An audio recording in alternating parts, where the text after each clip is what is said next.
My name is Lily, and I live in a hidden village high up in the mountains. My father was from a long line of wealthy traders who built these castles themselves. They built a huge wall around the town to keep us safe, and the kids were forbidden from going outside. Obviously, that meant we tried to leave all the time. We would dare each other to get past the gates, but there were 100 guards ready to stop us. The others laughed it off, but I was mad. My father went out for trades all the time. Why couldn't I?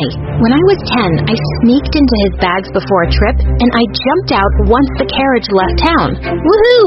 I'm outside with you, Papa! He screamed, and his guards almost jumped on me. Father made the carriage turn back, but he made a stop on the way and showed me a dark, chilly forest. This is the outside world, Lily. It's full of horrible monsters and bad people. As the future chiefess of our town, you have to be inside to be safe. I believed my father completely, and I raced back into the carriage. When I reached home, I told everyone who would listen all about it. Father said there are monsters with giant teeth who chase you, and it's always dark and cold. I'm never going outside again. Suddenly, I heard someone laughing at me. It was Arthur, the boy who delivered milk to the town every day. There are no such things as monsters. The chief is a liar.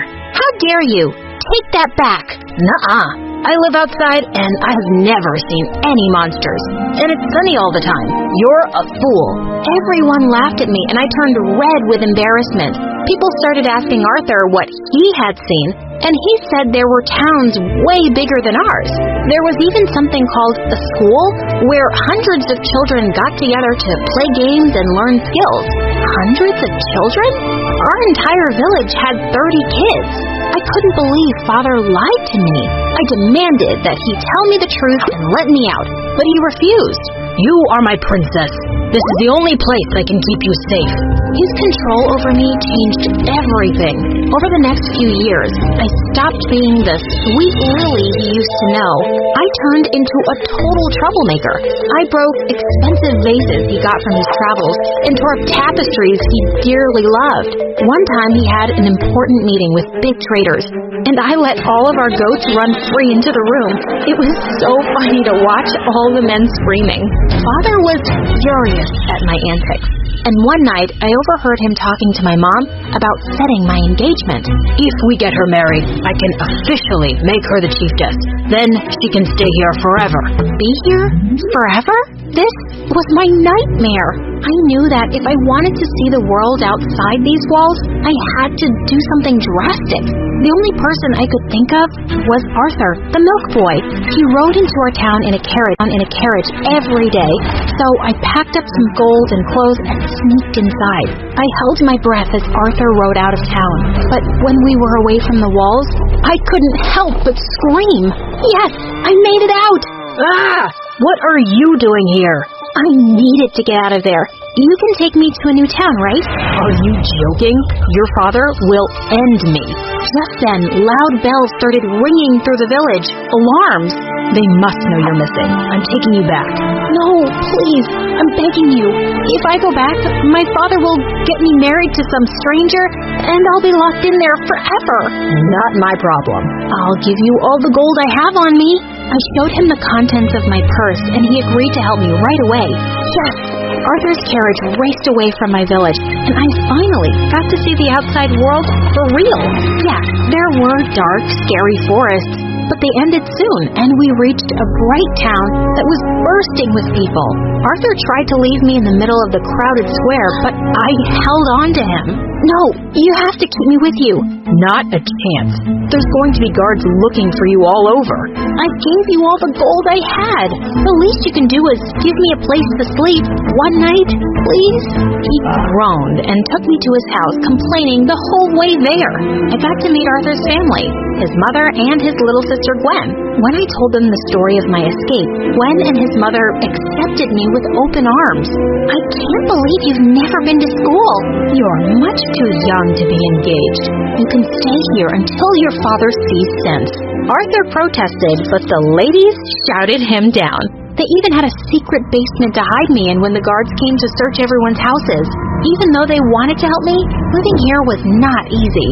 Even though I wore an elaborate disguise, Arthur's neighbors noticed I was new, and they were so nosy.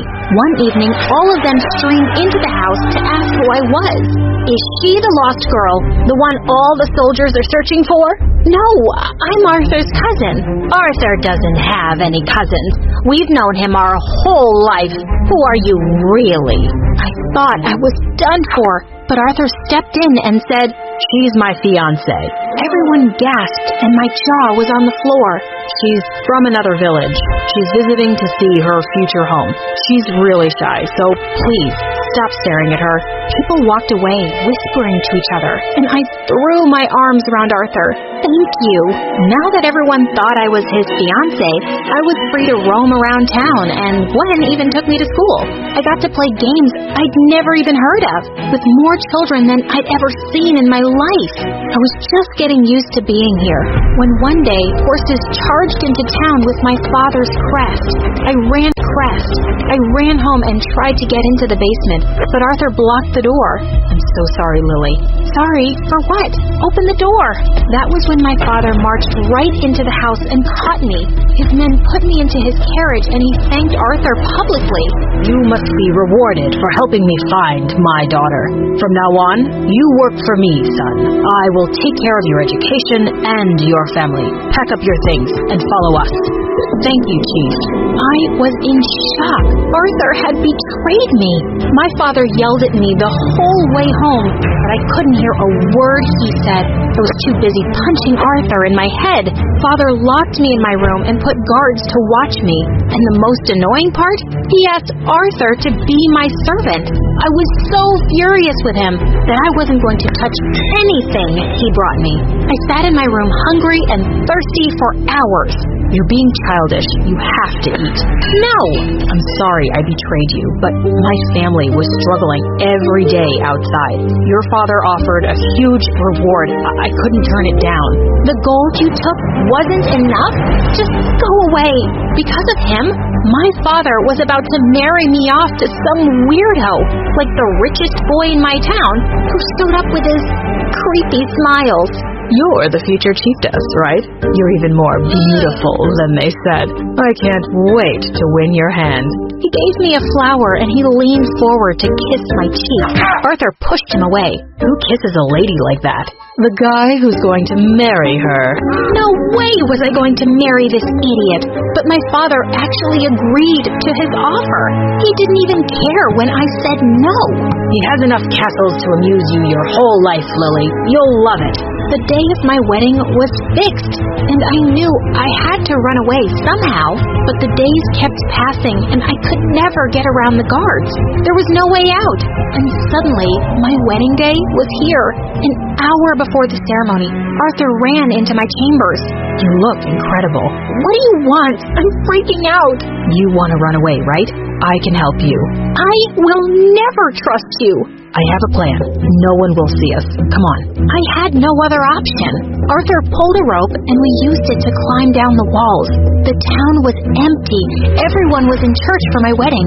We ran out of there at full speed. Arthur's family was waiting in his carriage too, and they hugged me tight as we rode off into the sunset. "Why did you do this, Arthur? You just lost everything you got from my father." "I felt too guilty for ruining your life. I can't live with that. I'd rather go back to selling milk." "He likes you." "Shut up." Arthur rode to a friend's place 2 towns over. I hid in there for just 2 days when I started weirdest news about home. People were saying that a sickness was spreading through my town. Many were ill and some were even dying. Arthur thought this was my father's trick to get me to come back, but I couldn't just ignore this. We found some horses and raced back to my town. My worst fears came true when I got there. Our only lake was covered in algae. The water was toxic, all the fish were dead, and anyone who drank the water became severely ill. "Father, I'm here." "Lily, you're all right. I thought I'd never see you again." "I saw the lake. We have to leave this town. It's not safe here anymore." "No, we built this place with our own 2 hands. We can't just leave. We have to fix this." There was no way to fix this. I had to do something. I ran out of the castle and began to rouse the whole town to get out of their houses. All the guards were sick, and there was no one to stop me. We have to leave. You all know it. This place has kept us safe for generations, but we won't last 3 days without water. I'm going to a nearby town, and anyone who wants to live can come with me. Lily, we can't do this. Yes, we can. You wanted me to be the chiefess, right? Don't stop me from doing my duty. One by one, the villagers packed up their things and followed me. We all marched to Arthur's old town, and the people there were ready to help our weary and sick, even though my father resisted. Seeing his villagers healing melted his heart. He agreed to merge with this town, and we shifted our gold and our possessions over the next few months. It was the start of a new beginning for our people. Everyone was happier to be out of the walls, especially me. A few months after our town shifted, my father knelt before me with apologies. If not for you, I would have doomed all of our people. Yes, you would have. I was a complete fool. We are all lucky that you came for us, Lily. Can you ever forgive me? Only if you promise to trust me. Let me make my own decisions and my own mistakes, Father. Can you do that? I promise. I will. It wasn't an easy promise to keep, but he tried his best. A few years after that move, Arthur and I fell madly in love with each other. I couldn't wait to be with him and his family. But when I broke the news to my father, he reacted poorly. I can't let you marry a milkman. You're a princess. Father, remember your promise? You have to trust me. He grumbled and gave Arthur an angry hug. Hurt my princess and I will end you. Yes, sir. Aw, you guys